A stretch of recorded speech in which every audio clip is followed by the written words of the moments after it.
Donc Jérémy, je viens vous présenter aujourd'hui une émission pratique, à savoir souvent sur les aspirateurs, vous pouvez avoir un manque d'aspiration. Évidemment, je vais vous montrer sur cet aspirateur-là. Je vais vous montrer un exemple sur cet aspirateur, mais ce que je vous explique s'adapte absolument à tous les aspirateurs. Et là, on traite aujourd'hui du manque de pression, c'est-à-dire de quelque chose qui va boucher le tuyau et on va découvrir à peu près toutes les causes possibles, imaginables pour débloquer l'aspiration. Le manque d'aspiration, on pense que c'est une fatalité. En plus, ça arrive petit à petit. Au fur et à mesure, ça va se boucher, ça va se boucher, ça va se boucher. Et il y a un moment où évidemment, ça ne va absolument plus rien aspirer. Et on pense que c'est une fatalité. Du moins, c'est ce qu'on veut vous faire croire. Et je suis là et je vais vous aider à résoudre ce problème. Comme vous pouvez voir ici, vous avez ici une petite jauge. Normalement, soit c'est électronique ou quoi que ce soit, et cette petite jauge peut devenir complètement rouge, et même si vous videz le sac, la jauge reste rouge. Il faut savoir que cette jauge, c'est une jauge de pression, ça veut dire c'est la puissance que va mettre le moteur, on va dire, pour aspirer. Et plus ça va être bouché, plus il va demander de la puissance, et plus la jauge va devenir rouge. Donc ça peut se traduire par une jauge rouge, ça peut aussi se traduire par un manque d'aspiration. Dans un premier temps, vérifiez bien entendu que vous avez vidé le sac. Alors à savoir, vous avez plusieurs types de trucs, sans sac, avec sac ou alors avec des sacs réutilisables, donc c'est des petits sacs en plastique. Mais en l'occurrence, cela ne suffit pas. On va faire ensemble. Vérifiez ici au niveau du coude qu'il n'y ait rien de bloqué. Aussi dans ces niveaux, alors souvent c'est pas les parties qui sont mouvantes, mais ce sont les parties qui sont rigides et des choses se bloquent. C'est-à-dire que vous allez avoir par exemple une branche qui va se bloquer, une grosse brindille. La poussière va s'agréger au fur et à mesure avec des petits trucs plastiques, avec des petits fils. Et au fur et à mesure, ça va faire un gros blocage. Si vous n'y arrivez pas, dans un premier temps, c'est très simple, vous mettez de l'eau, faites une pression d'eau et vous remplissez ça d'eau. En général, avec l'eau, ça peut démêler le problème. Après, vous regardez à l'intérieur, vous soufflez pour l'intérieur, voir si la pression passe et s'il n'y a aucun souci. Je déconseille par contre si vous mettiez un coup de Karcher à l'intérieur, attention, ça risquerait d'abîmer les parties plastiques. Vérifiez bien que tout le tuyau n'est pas bouché. Et parfois c'est bien plus vicieux que vous pensez que c'est pas bouché, mais ça l'est. Tout simplement. Vous ouvrez. C'est un sac rechargeable. Donc là, il est encore un peu plein.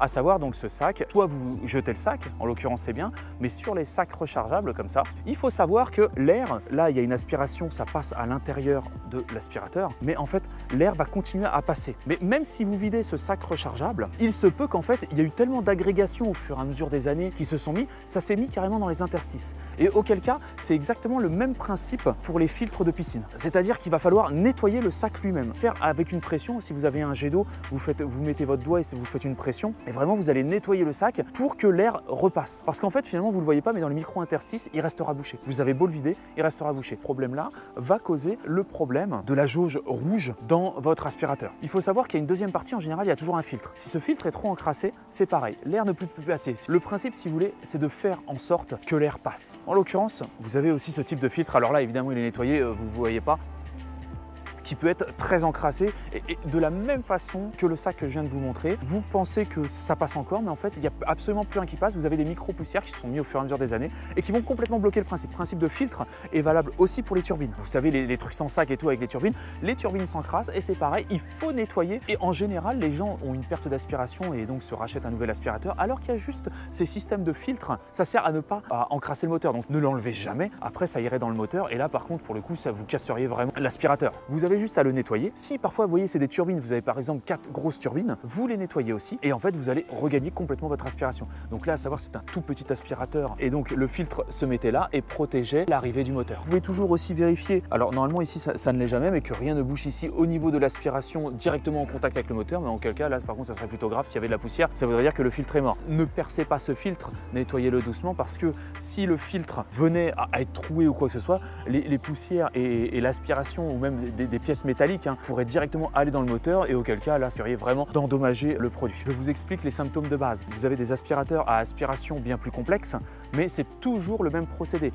Vous avez un moteur qui aspire et un certain nombre de filtres, il peut y en avoir même plusieurs, et auquel cas il faudra les nettoyer séparément. Un moteur qui aspire, des filtres qui retiennent la poussière pour protéger le moteur et un sac ou alors même un bac vont être pris au piège, les saletés. Il faut savoir que dans la plupart des cas, il n'y a jamais besoin de racheter un aspirateur. Jamais. À chaque fois, c'est un problème de pression et un problème d'encrassement. tant que le moteur tourne, le moteur lui tourne toujours à la même puissance.